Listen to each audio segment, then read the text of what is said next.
Hey guys, welcome back to Home Built, and today my first job is to bleed these brakes.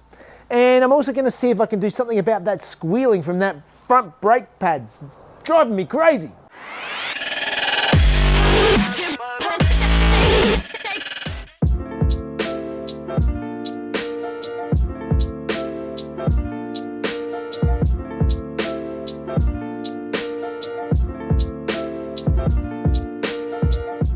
All right, first thing I wanted to tackle was these squeaky brakes. So I've pulled the caliper back off again and pulled my pads out. And basically there's, from a bit of research, the main reasons for squeaky brakes, there's a few different things. One of them is I didn't lubricate anything while I put the brakes in.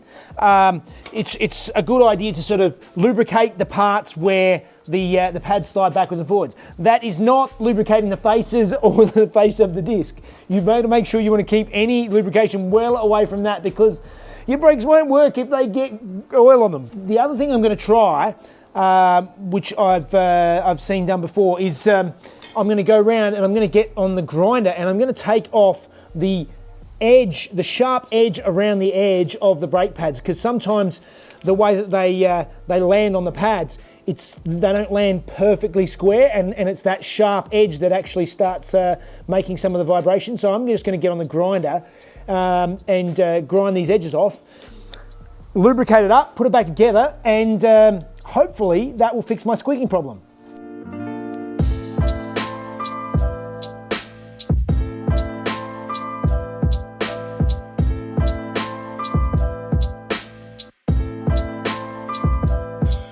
Okay, so as you can see, I've taken the edges off of all these pads, and hopefully that, combined with greasing up all of these parts, should hopefully stop my squeaking.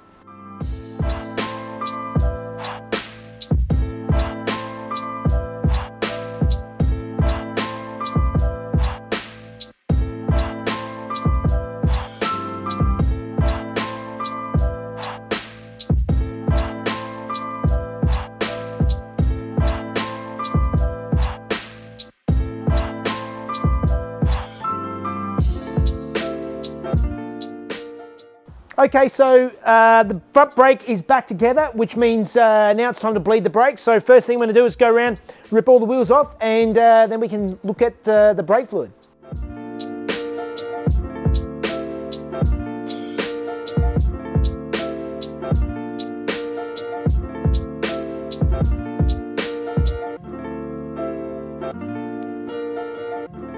So now it's time to start bleeding the brakes, and first thing I want to do is I want to get the old fluid out of the reservoir.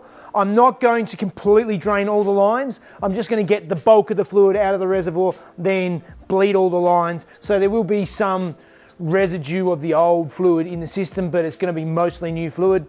What I'm going to use this, it's a vacuum brake bleeder. So basically what it does is as you pump this is a vacuum pump. And if I stick my finger over the end, you can see on the gauge, as I pump it up, let my finger off. So basically what it's doing is it sucks all the fluid in and down into the container, and it'll suck the air out. If you keep sucking too long, you'll suck fluid in here, but you stop before it gets that full.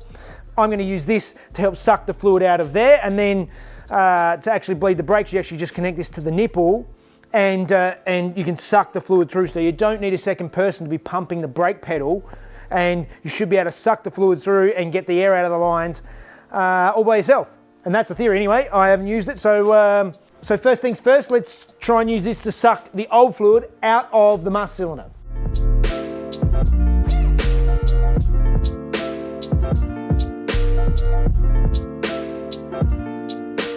This thing worked really well, at least to suck the fluid out of there. It filled this container up in about 5 pumps or something. Like it's really quite effective. So anyway, now my next task is to go through and to top up the brake fluid. Now I'm going to use this is a Penrite Super Dot 4. It's probably overkill for this little car, but just a good quality brake fluid. So top this up, and then we'll start brake bleeding. Okay, so to bleed the brakes, you start with the wheel furthest away from the master cylinder. So this is this rear right wheel here. And I'm going to come down here, and if you come down behind the brakes, for those of you who haven't seen it, basically there's a little dust cap on this, and this is the brake bleed nipple on the back of the drum here. So what I need to do is I need to crack that open, and normally what you would do with two people is you would crack open the nut, get somebody to push down on the brake pedal and watch the brake fluid come out, and just before they hit the bottom, nip the nut up again so it doesn't suck any air back in when you take your foot off the pedal, so you keep the fluid in the line, because any air doesn't, air compresses whereas the brake fluid doesn't compress, and if you have air in the system then you'll get a spongy pedal. So now it's time to set up that bleeder and see how it works.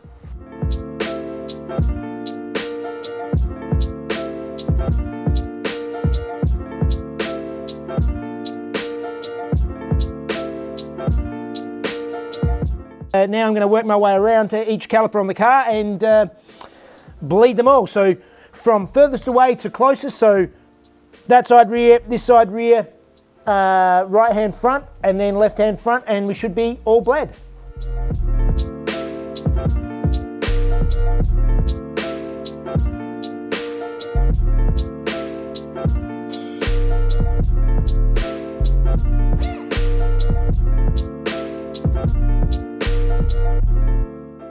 All right, I couldn't seem to get any of the wheels to give me a nice solid flow of brake fluid coming out.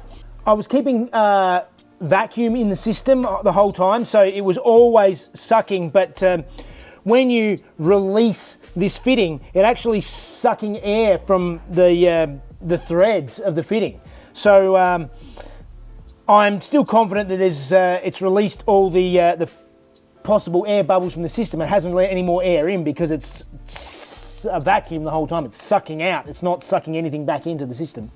So I'm comfortable with that, but it is hard to see with this system if it's running clear, like if it's running true and there's no bubbles, because there is bubbles because it's sucking air into the system. In any case, it seems to work well. I mean, I've sucked through a fair bit of disgusting old brake fluid, so only thing left to do is to put the wheels back on, put it back down, and take it for a test drive and actually see how well it works and see if I got rid of that squealing.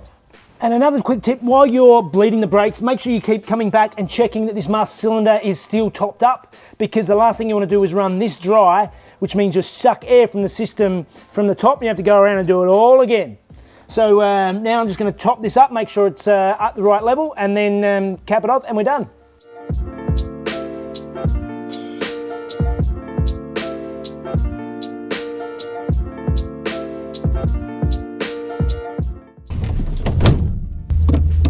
All right, time for a test drive, and let's see if these brakes are fixed and if they're still squealing. At least it still starts.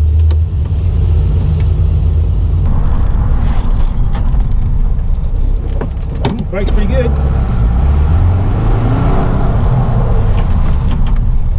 Oh, that brakes well and nice and even.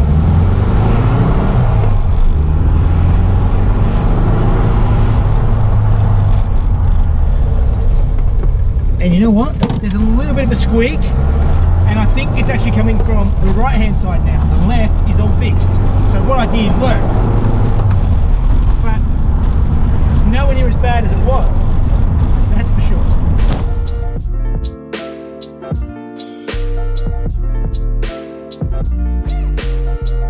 Alright, so there is a little bit of squealing still on those wheels, but that was a good road test, and after a little while the squealing, it's only very minor. It's only when you just touch the pedal, but it's nothing like it was before.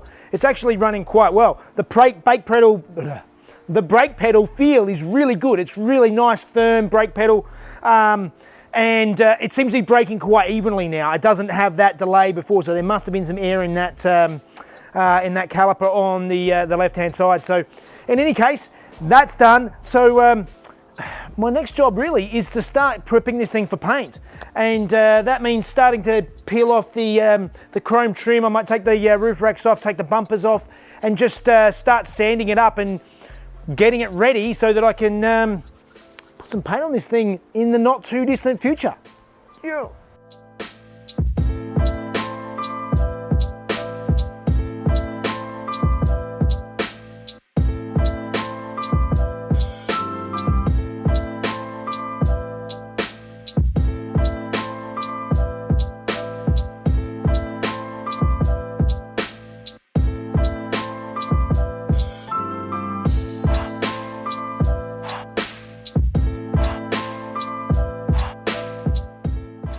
All right, I took off all of this terrible fake chrome trim that was on here. It was like a rubbery plastic stuff, stick-on stuff that somebody's put on there, really cheap, nasty stuff.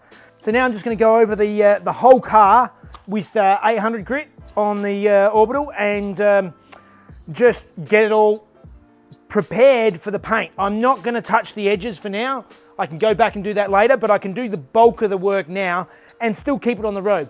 It's ugly anyway, so it's not going to make it that much uglier by sanding it. So, sanding, yay!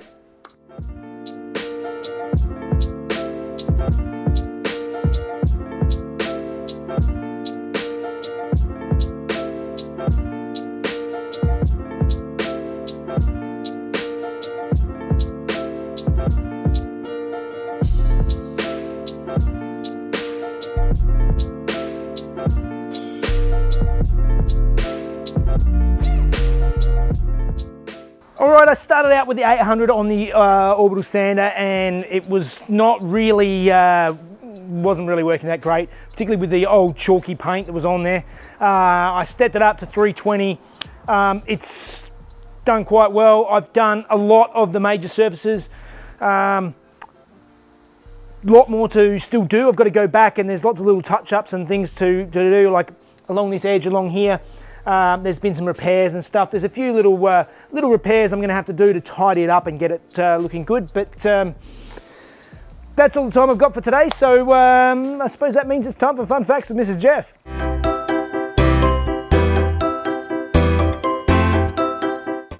Hey guys, in 1956, following the previous year's Red X trial fiasco, 2 new trials are announced. The 10,400 kilometre Ampol trial saw 9 Volkswagens entering with 6 finishing, and 2nd and 4th being the best results. The competing Mobile Gas Round Australia trial saw 22 Volkswagens entered, making it the most popular make of the race. Of the 83 starting cars, only 23 managed to finish, 8 of them being Volkswagen. The Perkins brothers, Eddie and Lance, took the win, with other Volkswagens also taking out 3rd, 4th and 6th. Volkswagen's success in the trials boosted local appreciation of the brand, and sales boomed by almost 60%, moving Volkswagen up to 5th place in the Aussie car market. Okay guys, that is the car mechanically pretty much the way I want it now. It's running really well. Brakes are working great.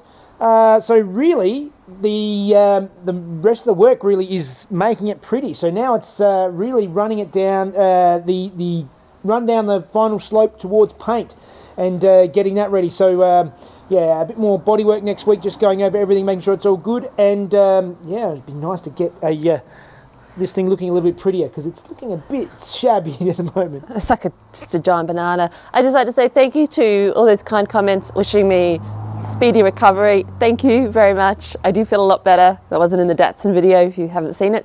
And I just had to say thanks to Jeff, because while I was ill, he made me some soup. And it was a stock cube semi-dissolved in a cup of hot water.